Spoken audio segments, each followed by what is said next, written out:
Hello, friends, and welcome to the Exploring Washington State podcast. My name is Scott Cowan, and I'm the host of the show.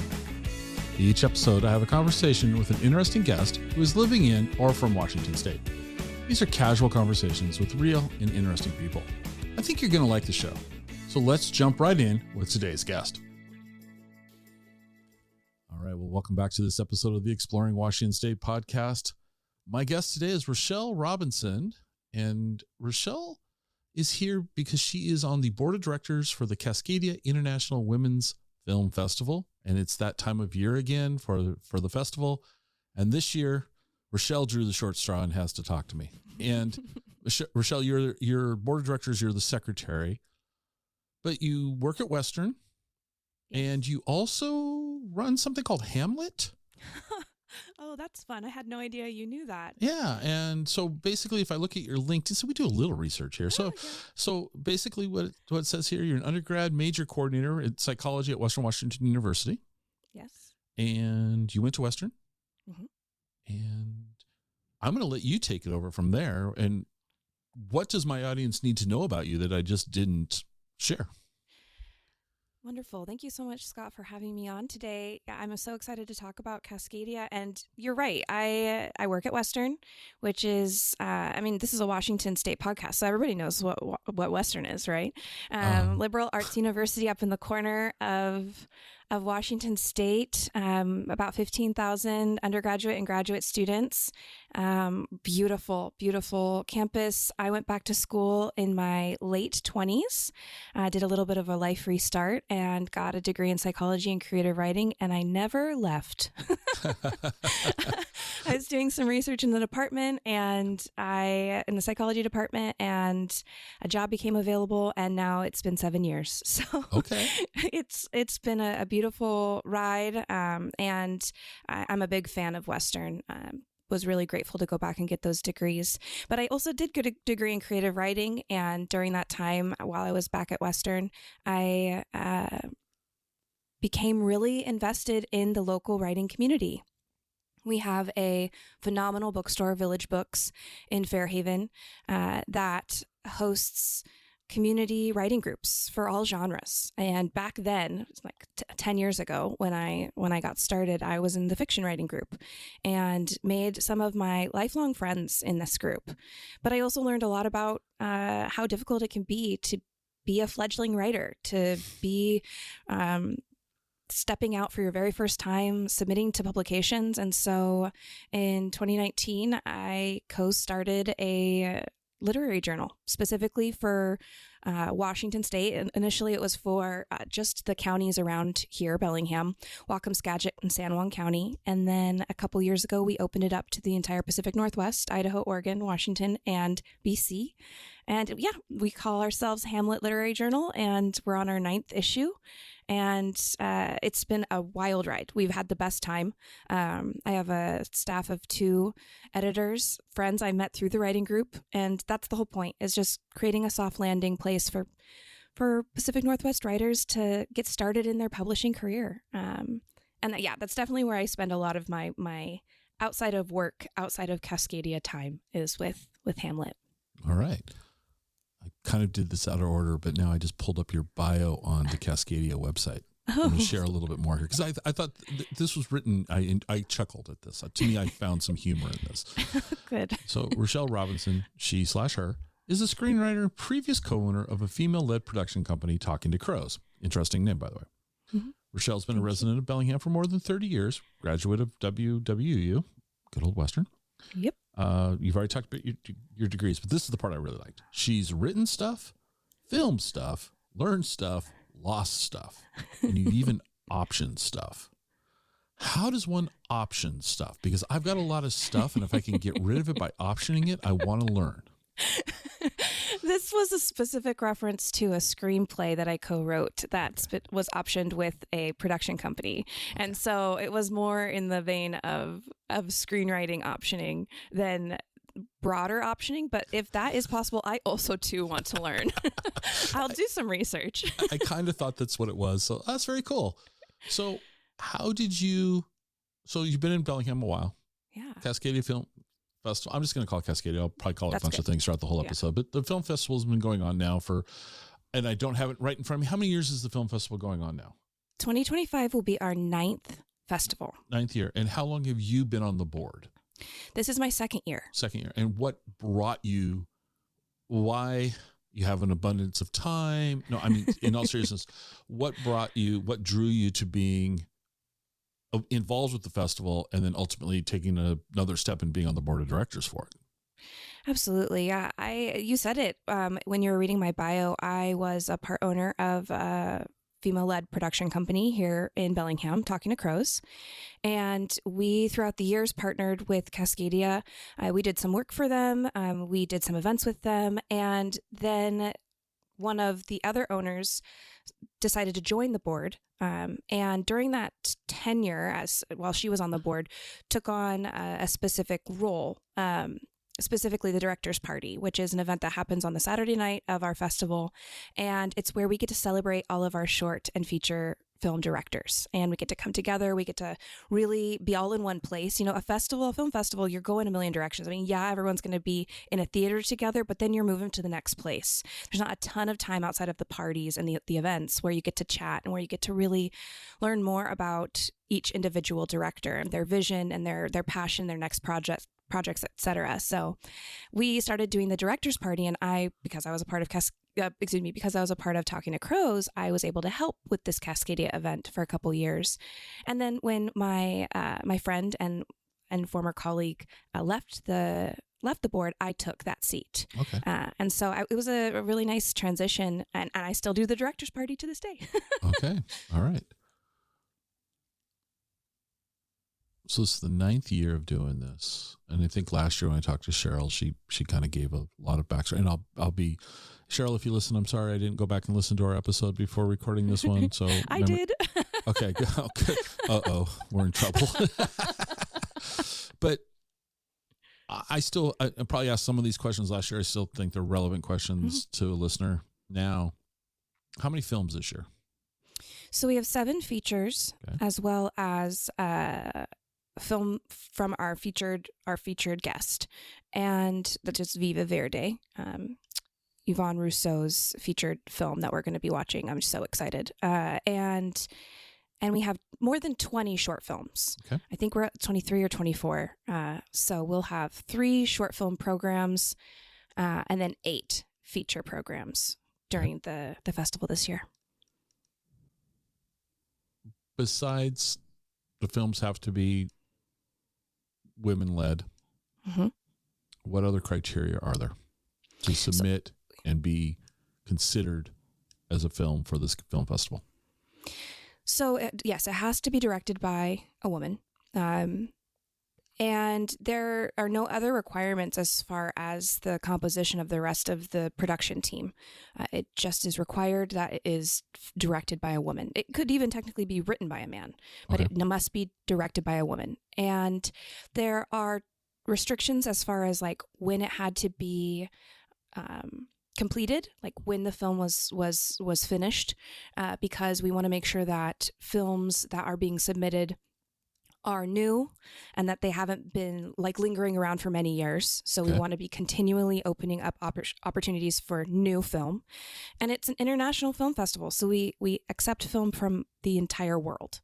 Right. That sometimes means we get film from Washington State, and especially people from production teams will show up because they're in Washington and the film that they worked on is being featured in our festival. But any woman director from anywhere in the world can submit, and our short films are no more than 20 minutes. So that's going to be a restriction as well. So you have some short films out there that are going to be longer, that are still technically short films, but they are not short enough for our programming. For your criteria. Okay. So I am a woman director. I've completed a film in the last, say, 6 months. I'm sure that's probably within the window of time. I submit my window. When do you open the window for submissions? And kind of give us behind the scenes of what that selection process looks like. Sure. So we begin, I believe submissions open in August of each year for our short films. And I am a short film reviewer. we have different teams that manage all these different aspects of the process. So we have someone who corrals all of the short film reviewers, and they send out the emails and get us all set up on Film Freeway so that we can be reviewing these films, and we add our score based on the criteria available on Film Freeway. If anyone's been on Film Freeway for looking over evaluation, it's like it would be writing, directing, sound, etc. And so you're giving a star-based score there. And a couple months later, submissions will open for feature films. And that is going to be a very different type of process than the short film process, because so often feature films are not only submitting to one, they're going to have to be very careful about who is going to have their film, because there are tons of film festivals, right? And so we also have to be really careful in Cascadia.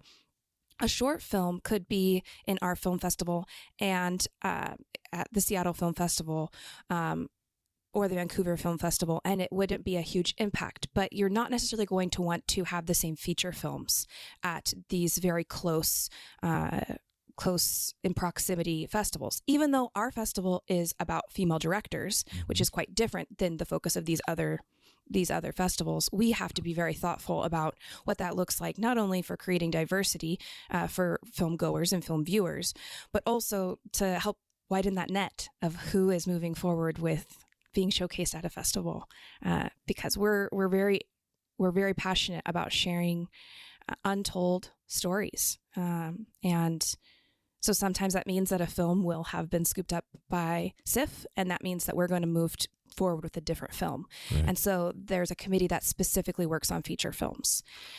Do you coordinate? I mean, if let's just say the film is named ABC, okay, just the film's ABC, and you really want to have it, and SIF is thinking about it as well, is there dialogue between both organizations, or is it kind of first come, first serve? SIF happens before us. And so it's all about timing, right? So you have to also think, like, just because, yes, dialogue happens, but it's more about first come, first serve, as far as I understand. And I know this is a lot of work that Claudia Pugh, our kind of like our mainstay when it comes to finding additional films and sending them Cheryl's way, and then Cheryl is able to share them with the rest of the committee. And ultimately, it's about getting films seen. And so sometimes we're going to not show a film because it was at SIF, and we're going to go with a different film. Right. So you're not doing like rock, paper, scissors to see who gets it or anything like that? Okay. Not that I know of. Nothing. Maybe kind of fun in the background, right? Yeah. All right. So you're part of the selection committee for shorts. All right.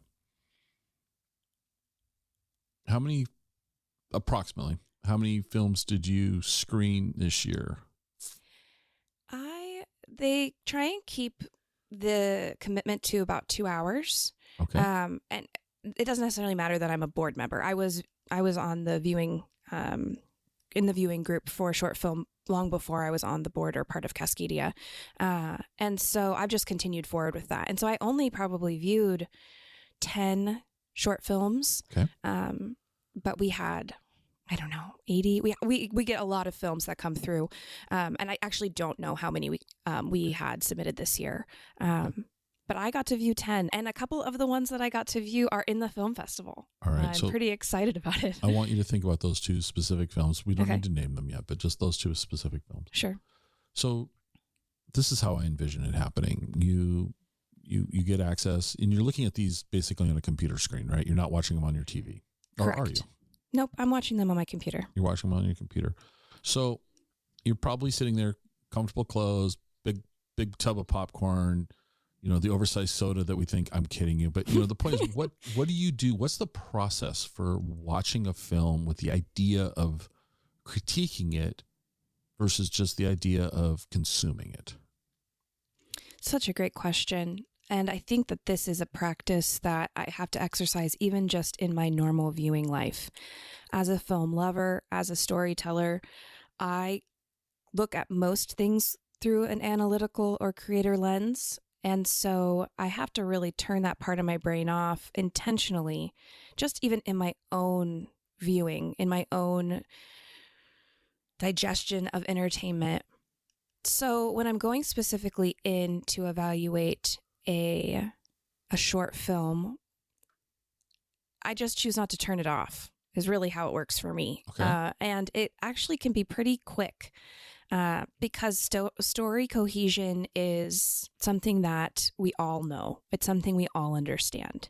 And taking a written story and making it visual, pretty immediately you understand whether it's coming together, whether it's come together or not. And so that's kind of the first hurdle for me, is what I'm seeing visually representing what they had written, but doing so in a visual way, not giving me the writing, but giving me the visuals of the writing. And that's how I approach it initially. And I think that everyone's going to come at it differently, because not everyone is a screenwriter. Not everyone is a storyteller. Not everyone has been a part of a film production, so they're going to have everyone's going to have a different level of understanding of the mechanics that go into the process of creating and filming and producing a short film. And so I go in with it with fun. I'm like, is this going to be fun? Also, is it working? Immediately. Those are the two things that I'm most interested in. And in the last few years, we've seen a lot of very serious topics. Women are willing to handle these topics. They're not shying away from them.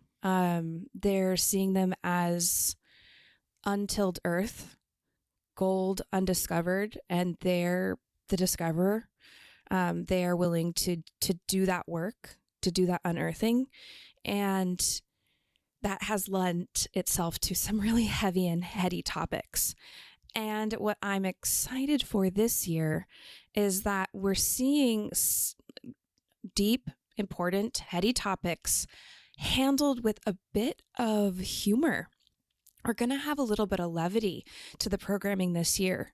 I mean, still the vivacious and intense commentary and important topics and hidden stories now coming forward, but there's levity and there's joy. And that was something I was very excited about in my viewing this year. It took me by surprise, because after, 3 years of no comedy, Okay. having comedy has been a real treat. All right. So you've reviewed the shorts. You've notified the winners. You build out the schedule for the shorts. Mm-hmm. Okay. In a perfect world, when have you locked down the 20 or so films for the festival? So it's going to take place a few months before the festival. Okay. But from there, you also still need to get permissions for not only finalizing the film being a part of the festival. You find out if the director is going to be coming to the festival. You finalize that information. You find out if the director and their distributor are willing to allow the film to be a part of our online programming, which follows the in-person programming. We want to have as many films as possible available online, not only for accessibility's sake. We learned a lot after COVID, and there are a lot of film festivals who have dropped their online programming, and there's a lot of distributors out there that don't necessarily recognize the value of the online programming with very little risk, because you have to have a ticket. It's a very small window of time that it can be seen, etc. But we're trying to keep promoting that online programming as well, because there are a lot of people who can't physically make it to a film festival, who financially can't cross the country. We feel like we're more popular in New York than we are in Bellingham, and not everyone can journey this way. So, and then this year we're going to have a new project. We're partnering with Ravenna Press to release an anthology of short prose and poetry, all in response to the films and the discussions around filmmaking that take place at the festival. And it's going to have a worldwide release in December. And the call has just gone out for any poet. This is any poet, any short prose writer, male, woman, they, them, anyone, non-binary humans, anybody can submit.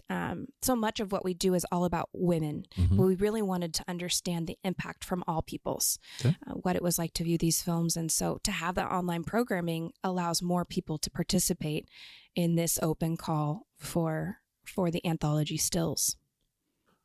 Very cool. I'm going to purposely avoid how we select features for this conversation. We're just going to, we'll keep that a mystery. We're not going to ask you. But as I look at the Cascadia website right now, at the time we're recording this, there's 23 days, 9 hours, 26 minutes, and counting seconds until the festival. But starting on April 4th, which will be a few days before we release this episode, so this is already going on. We're going to talk about that. It's like it's happening. Yeah. So what's this in-person event, this exhibit that you're doing this year? What's going on there? Absolutely. So this is actually going to be our second year of having an art exhibit featuring women artists from the Pacific Northwest. We partner with a local art studio, Dakota Art Store Studio, and it's an opportunity for women to come together and celebrate essentially vision and diversity through art. And I'm not sure exactly how Barbara Bittner dreamed this up. She's one of the board members. She was the previous secretary. I'm filling in her glorious shoes at this time. Does she have fabulous shoes? Yes. Yeah. I mean, she set the tone. All right. She's such an incredible person. And she had this like brainchild for an art exhibit, and she had contacts in the art world and friends that she connected with. And she just dreamed up a curated art exhibit to run in tandem with the festival, so we could continue to explore other ways women are making art and sharing who they are and their stories. And so the art exhibit is called Women Rising, and it has its opening night on the 4th. And so the exhibit will run from the 5th through May 31st. So it'll be open through the festival and beyond. And we're just so lucky that all of these organizations, all of these businesses in town, all of these art groups are willing to hear us out and jump on board with these wacky ideas. I think that I heard that our opening last year for Women Rising was the second largest gallery opening that Dakota Art had ever seen. And Dakota Art is an institution in Whatcom County and Bellingham. And so they have had countless openings and art exhibits. And so the energy around Women Rising is real, and we're getting to experience it even more this year. I know that Dakota Art went in and created a whole new layout, so we were able to accept like twice as many pieces this year as last year. So I'm very excited for the opening on Friday. All right. And then what is this on April 10th? So this is before the festival. There's an in-person, it says in-person event, July Rhapsody. July Rhapsody. I don't know what that is. It is, there's Chinese lettering there, so I'm not going to try to interpret that. But basically it says July Rhapsodies brimming with unspeakable serene beauty by Hong Kong director Anne. It is Hui, which I'm going to say is Hugh, but I could be completely wrong, and I apologize for that. It looks like it's a film that you guys are hosting on. It's at the Pickford Film Center. Not trying to throw you under the bus. No. That's completely fine. You know, it's been so exciting this last year. We have been trying to partner and feature films almost every month. Okay. In anticipation of growing our audience, finding new ways to partner with other organizations in town. We partner with dance studios. We partner with like art exhibits. We go through and try and find different ways to celebrate all different forms of human. We do a Women's Month feature film every single year. Last year, we worked with Western and did Love Letters. It was a huge event at Western, and it was just incredible. We partnered with Western's libraries, and we were able to bring in the director director and the actors in the film. It's a documentary, so there's more of just like the humans. So I'm excited that we're doing so many new events to get closer with the community and just to continue to hopefully remain more and more relevant. Awesome. So on the 24th is when it all happens. Yes. That's when it starts. Which Thursday. Which is funny. April 24th for the 2025 festival. So the festival opens on the 24th. Walk me through how calm and laid back these days of the festival are going to be for you. This is just super simple times. You don't have a lot going on. No, I'm going to guess that from the 24th through the 27th, you're kind of, you and everybody else that's involved volunteering with this, it's all hands on deck and it's chaotic.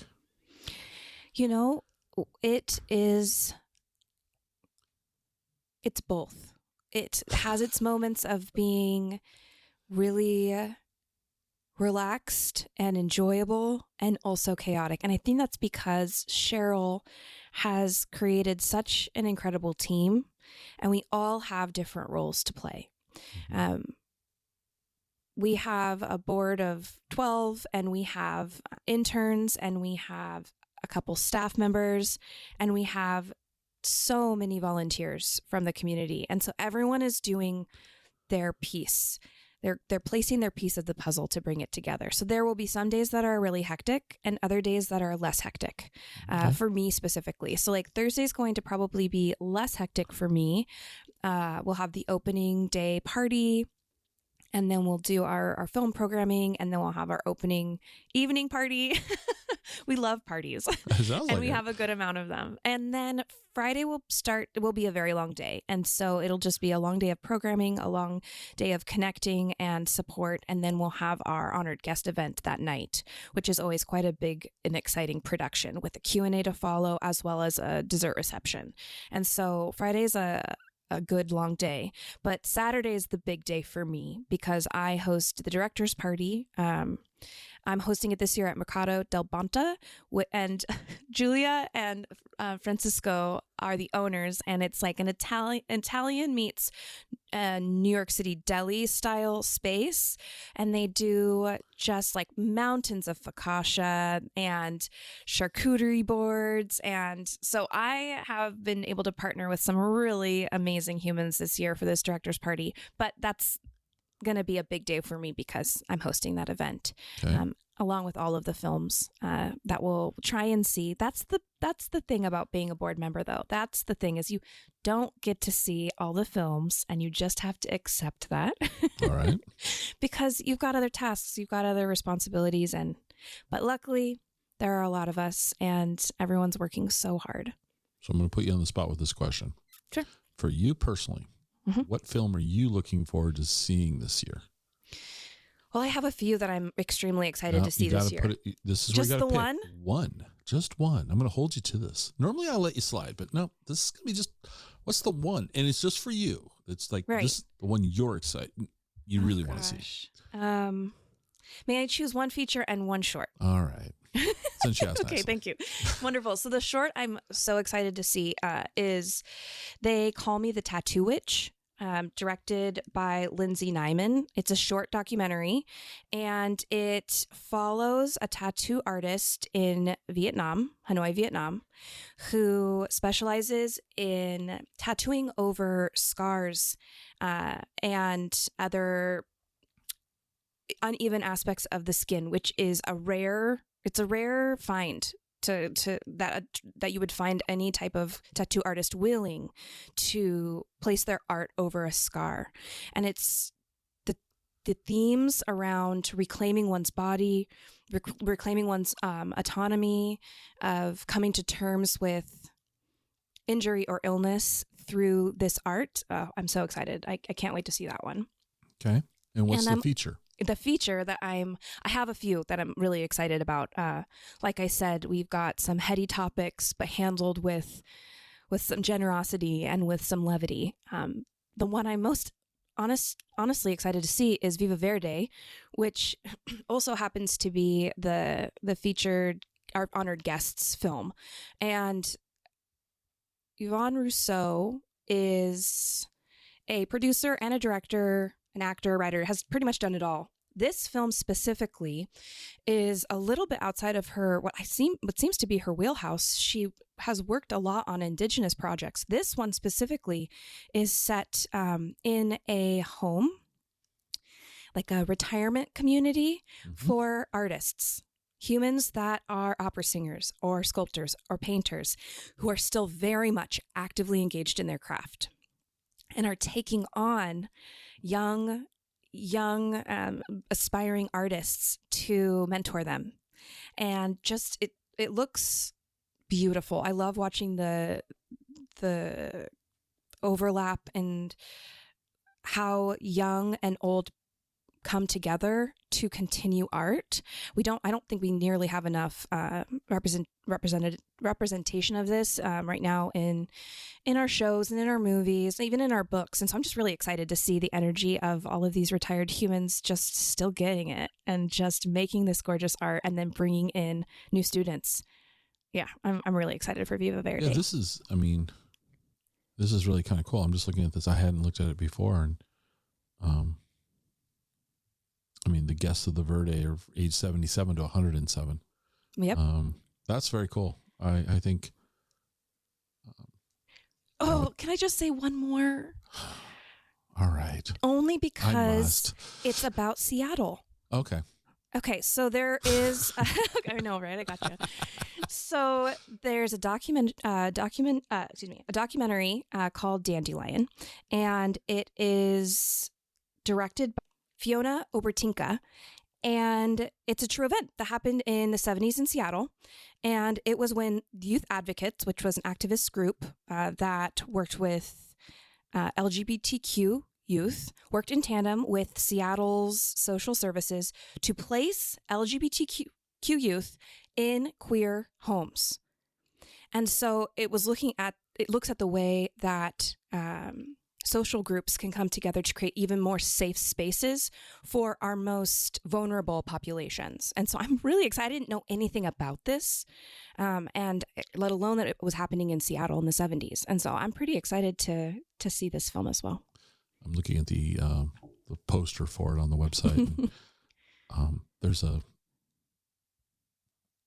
which really looks like a Ford Pinto station wagon with wood sides, and one of the women's holding a baseball bat. It's just kind of, when I was scrolling earlier, that poster caught my eye. I was like, oh, so I was like, okay. Yeah. Right. The tagline, it talks about how a young girl was removed from her home. Her parents put her up for foster care after they found her kissing a girl. And so they gave up their child, and then she goes into the foster care system and she's placed with a woman.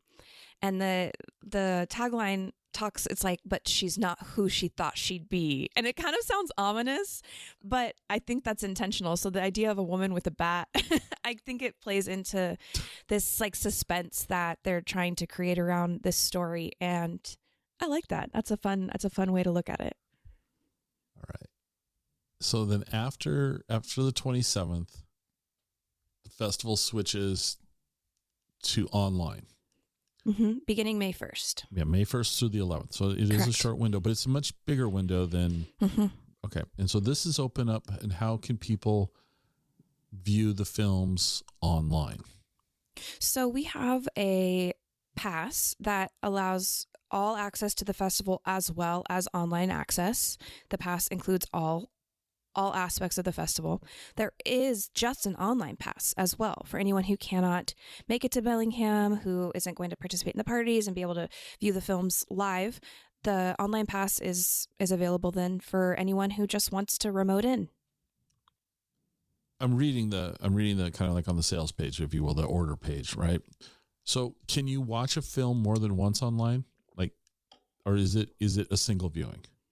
You can watch, I believe you can watch as many times as you want in the 11 days or 10-day window. In that window. So in that window, I could watch something and go, oh, I really want to watch this again and, digest it. Okay. That's very cool.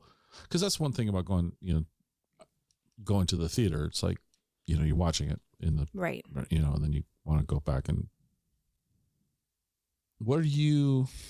I'm going to put you on another hard. This is a hard question. Okay. Now, I told you, I promise you there wouldn't be any hard questions. Obviously, I've just misled you.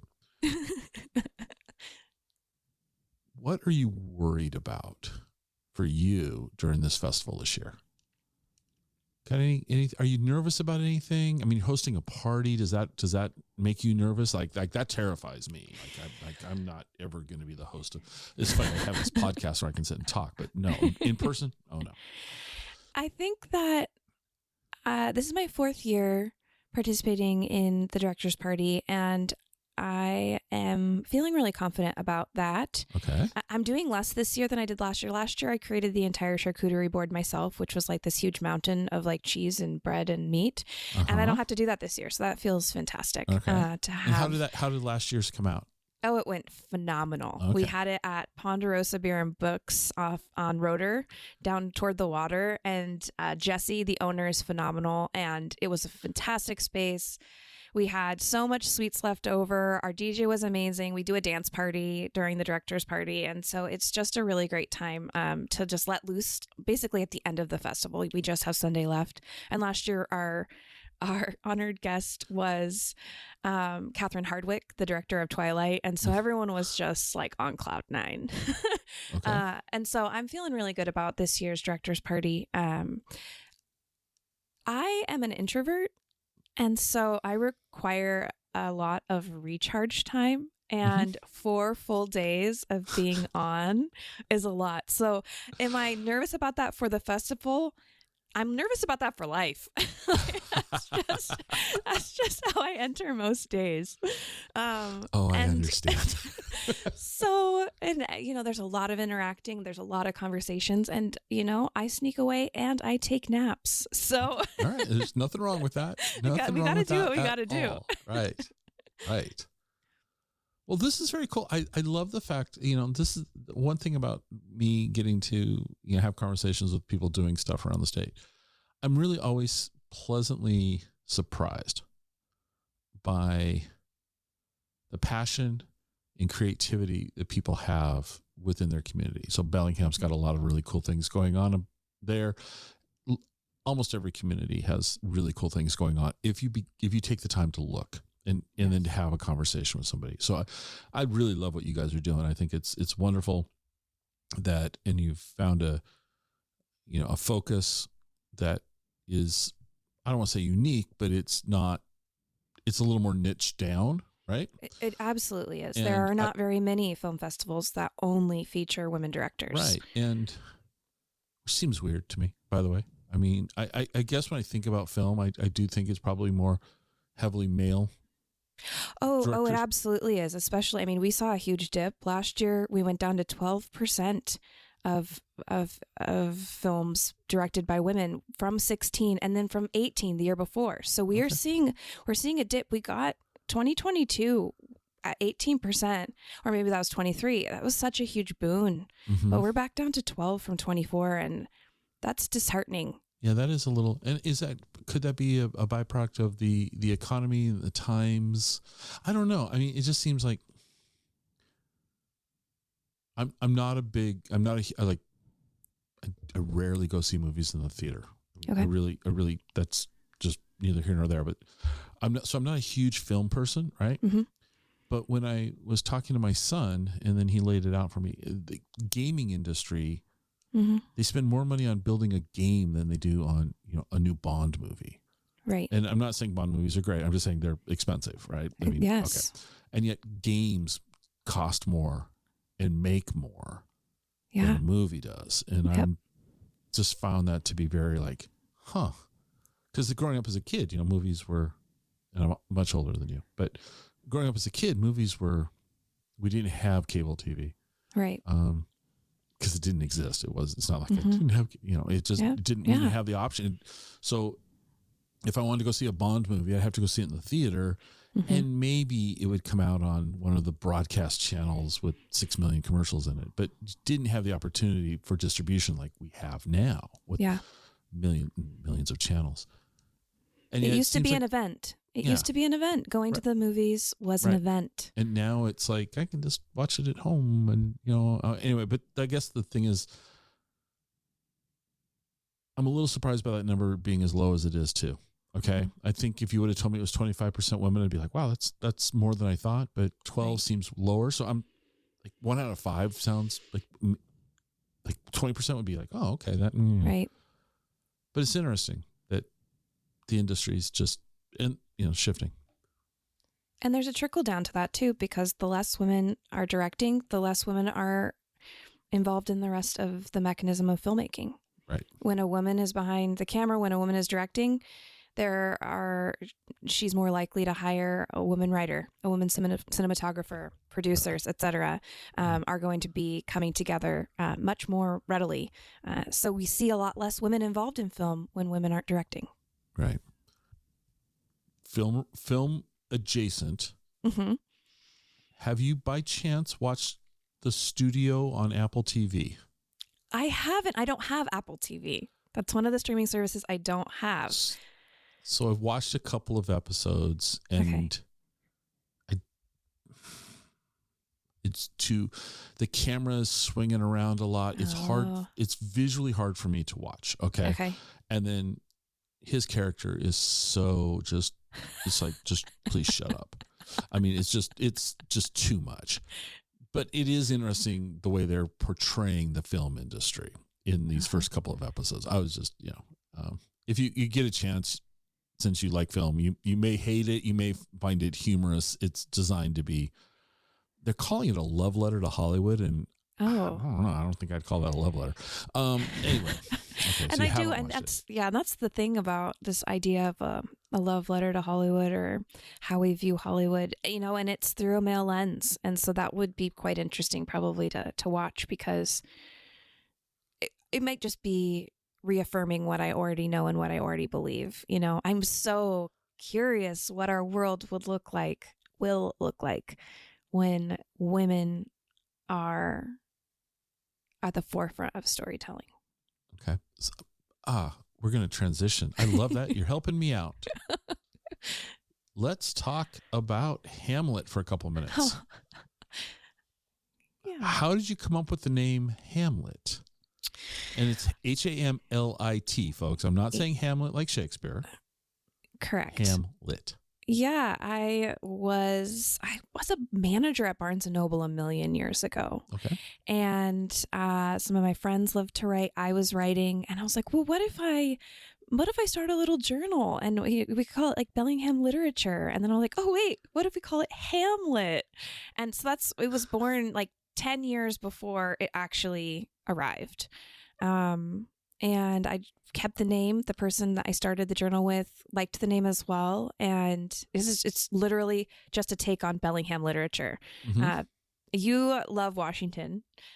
I love Washington, and I love Bellingham. And I wanted to, even back then, find a way to help my friends become more confident in their writing and feel more confident in sending their writing out for others to read. And then I learned so much in the writing community, and I learned so much about workshopping from like a community standpoint as well as an education standpoint. And my friends and fellow writers became my mentors, and the desire to find a way to get them published more only increased.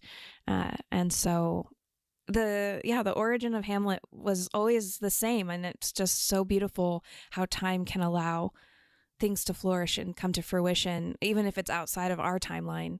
And that was definitely the case with Hamlet. And yeah, we're just open, actually to April 1st, opened submissions for our 9th issue, monsoon season. We follow the seasons in our issues. So we did the traditional 4 seasons, and then we did the solstices and the equinoxes, and now we're moving into more far-reaching seasons like monsoon and Harmattan will be next year. So okay, we're having a great time.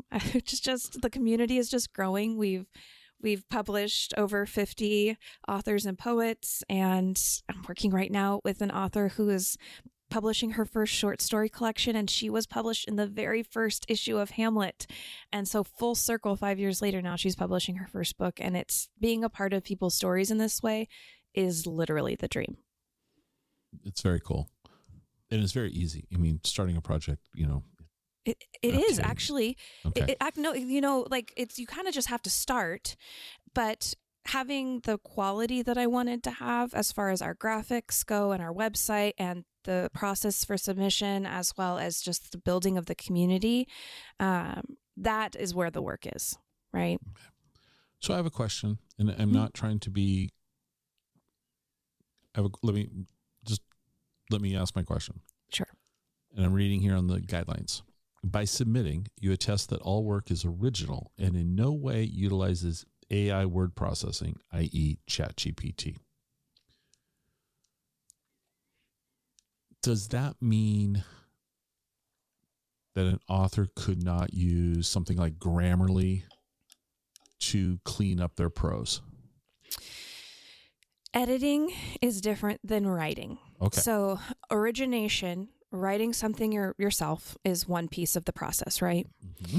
And the next step is the editing process. And anyone's going to use different types of tools. Right. They might have an editor or a friend that they revere or that they trust to look over their work. They might utilize Grammarly. They might send a paragraph through AI and compare the difference between what they wrote and what AI wrote. Mm-hmm. And so often the best is somewhere in the middle. Because AI is going to give some suggestions, especially around sentence structure, which is something I think that every writer struggles with, especially varying it and utilizing words in the order that's going to be the easiest to absorb as a reader. Mm-hmm. So it does not mean that you cannot utilize tools to improve from the editing standpoint, but it would be such a shame if a story were just voiced into a program and then produced via that program, because that's not original. Even if the thought's original, that's not an original story because it wasn't engineered by the human.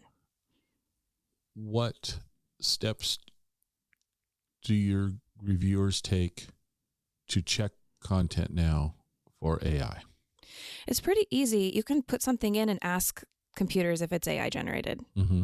It's pretty standard. And we would only need to do that in certain instances, because it would only be if it were flagged. Like if I looked at this and I'm like, this is not, we have repeat submitters. We have individuals who have been published multiple times, and we get a pretty good sense of how they write. Right. We also know that those writers aren't going to be using AI, but if one did, I think we would probably have a fairly keen eye, or we would say, this is odd. This isn't fitting with the flow. These are not words that are normally used in standard writing, whatever that might look like. And then we could look it up. We're not overly concerned about it, but anymore when you're a digital publication, you want to include that clause. Right. It's smart. I agree. I was just curious. It was just, I was just curious because I read that. It's a great question. I'm just curious how you handle that, because we, for our website, same sort of thing, it's like, how do we do? But it makes sense. There are also going to be individuals who might throw an idea into ChatGPT to help create a layout, to help structure the story. There are planners and there are pantsters, right? There are people who are going to fly by the seat of their pants and write and just go. And then there are people who are going to write based on a structure. They're going to have a plan in place.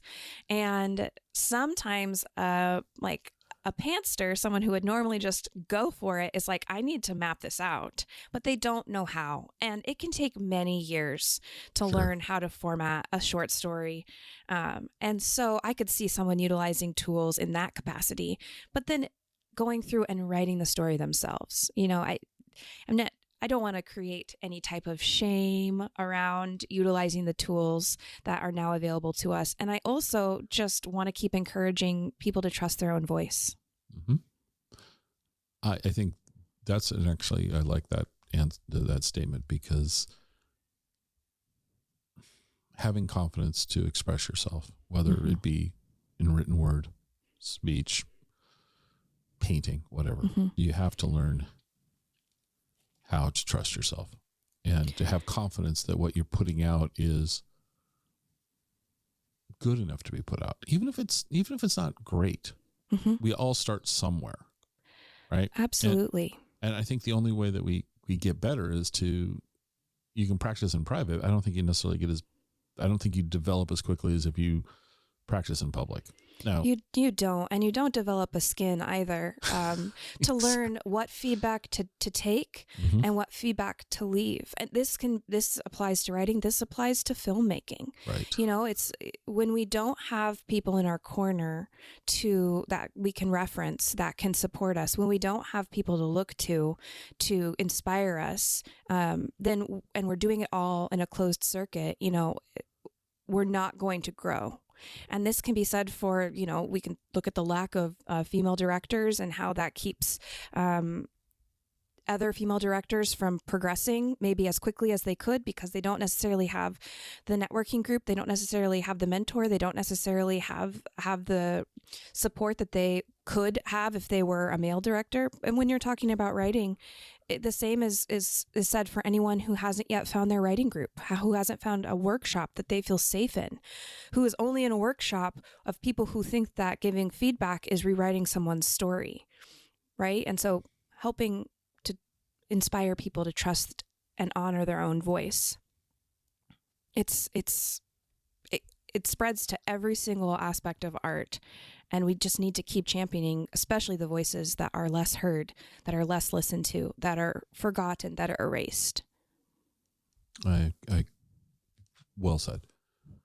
Thanks. So we're going to wrap this up, but I'm going to leave in the show notes. I'm going to leave links to the Cascadia International Women's Film Festival so they can get, listeners can go. And I encourage you all to go and take a look at the website, Journey to Bellingham, because in a couple seconds, we're going to give you a couple of other reasons to journey to Bellingham.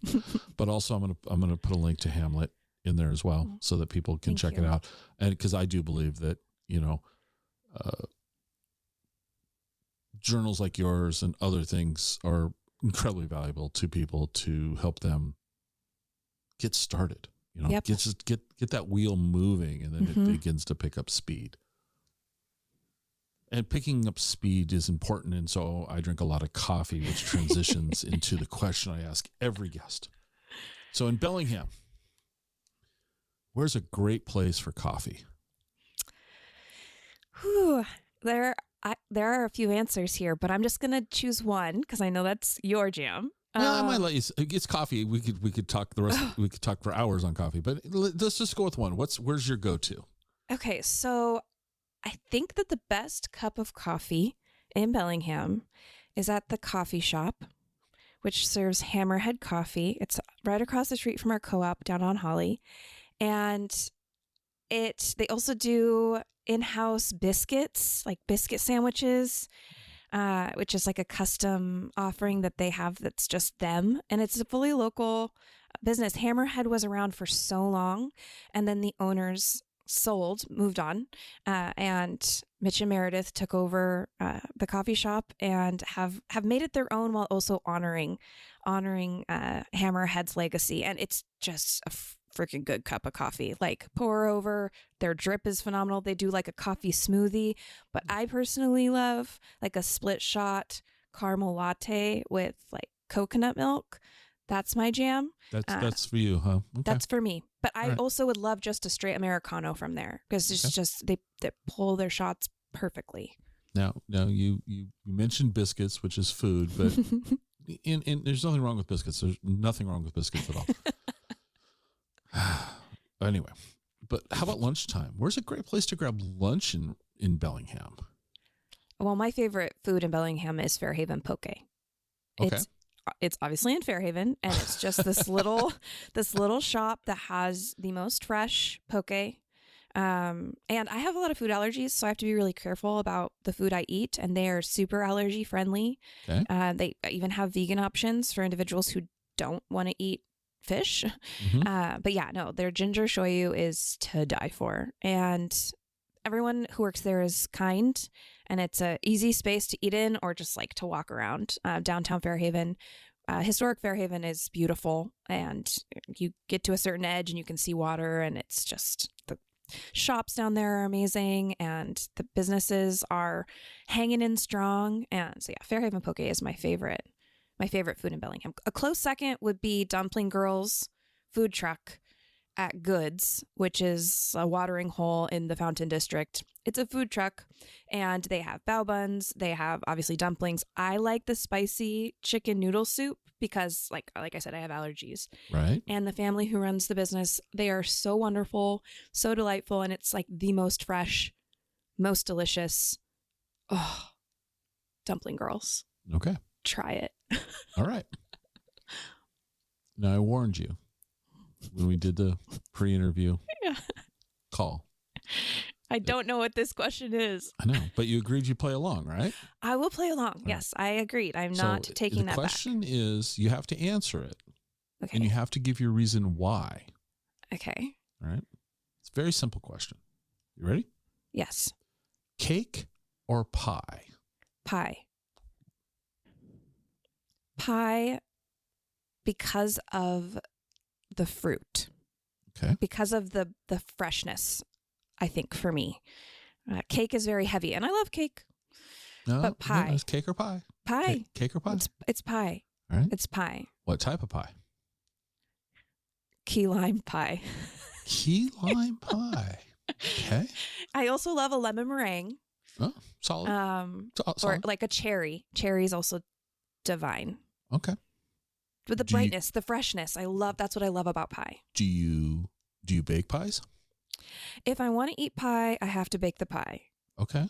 Because I have my allergies. Because your allergies. Yes, but absolutely, I will So are bake you pie. a good pie baker? I am. Okay. I haven't made a pie in quite a long time, actually, but they're pretty labor intensive. Mm-hmm. Right. It's easier to make cake. Okay. Maybe not like a wedding cake. Right. Right. Follow-up question.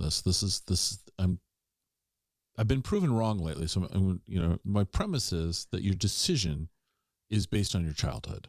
Okay. So growing up as a kid, did you have more cake or pie at home? Was your family a cake family or a pie family? It was kind of split down the middle. Okay. My dad is a huge rhubarb pie fan. Okay.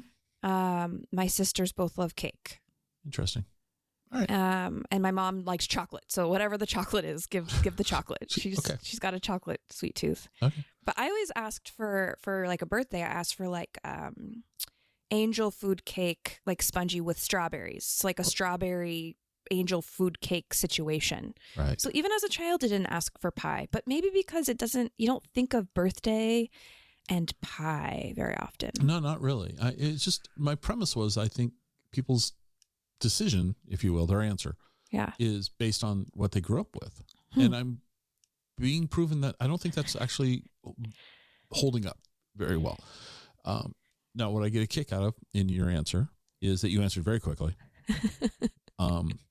Some people answer super emphatically with the answer, like in your case, pie, and cake is wrong. I mean, and just like, boom, no. And They're other like, people, ew, gross. Other people, you would have asked, if I said, okay, which hand do you want me to cut off? They can't answer. It's just kind of funny to. So serious. But it's always interesting to hear people's decision on cake or pie and which one. Key lime's been mentioned before. Cherry, of course, has been mentioned. Lemon meringue has been mentioned. So nothing, but those weren't, honestly, apple's the one that not everyone, a lot of people go, oh, apple. Sure. Of course. And then I just disconnect from people if they say pumpkin. I just hang them. I just kill the call. I don't tell you that. I abruptly just disconnect. No, just kidding. It's funny. I don't even think of pumpkin as a pie unless we're talking about Thanksgiving. Yeah, see that? It's funny. It doesn't even come to mind as a pie. It comes to mind as a dessert for Thanksgiving. Yeah. That's funny. I've never put it in that context in my brain before. Okay. Well, thank you for sitting down with me. I really appreciate your involvement with the film festival. I think it's great that the organization's built a strong team, 9 years in a row of doing this, probably who knows how many more in the future, right? I don't see you running out of steam as an organization. I just see you like actually building more momentum. Mm-hmm. And so I'm glad that we got a chance this year for the second year to talk to somebody from the festival. And yeah, I would love to, hear your feedback on this year's festival. Just shoot me an email. Let me know how it went. I'm always curious how things go, because I didn't ask you the question I tend to ask, which is what went wrong? What did we learn from? Because I think people learn, when things go wrong, I think we learn something. Yeah. But I kind of spun that on you. What were you not looking forward to? Kind of the same sort of thing. And I appreciate the fact that you admitted you take naps. I mean, kudos to you. I think that's awesome. I mean, here's the thing, in all seriousness, I mean, yes, I'm kind of teasing you, but in all seriousness, if you're an introvert and the batteries get drained, yeah, and you don't know how to recharge them, mm-hmm. life can be really exhausting. Very much so. And then people wonder why they're exhausted all the time. Mm-hmm. It sounds like you've figured out that, okay, I'm going to burn this energy. Mm-hmm. I need to recharge. Yep. And this is how I can do it. So well, for sure. Thank you, Scott. Thank you. Yeah. Affirmations on being the introvert that I am. I appreciate that so much. Well, I will let you go because you've got a festival to plan. It's true. It's coming up quick. And yeah, yes. I would love to chat about all of the things we learned. Yes, I would really. We should do a recap of that. Yeah. Excellent. That sounds great. Well, thank you so much. Thank you, Scott. Have a good day. Hope you enjoyed the show. You can reach me on Twitter at ExploreWaState. I'd love to hear your comments. You can also visit our website at explorewashingtonstate.com. If you know anyone who would like the show, it'd be amazing if you'd share the show with them. This is the biggest way that we grow this show. Good old word of mouth. I'm glad you were here with me today, and I hope to have you listening to the next episode. See you then.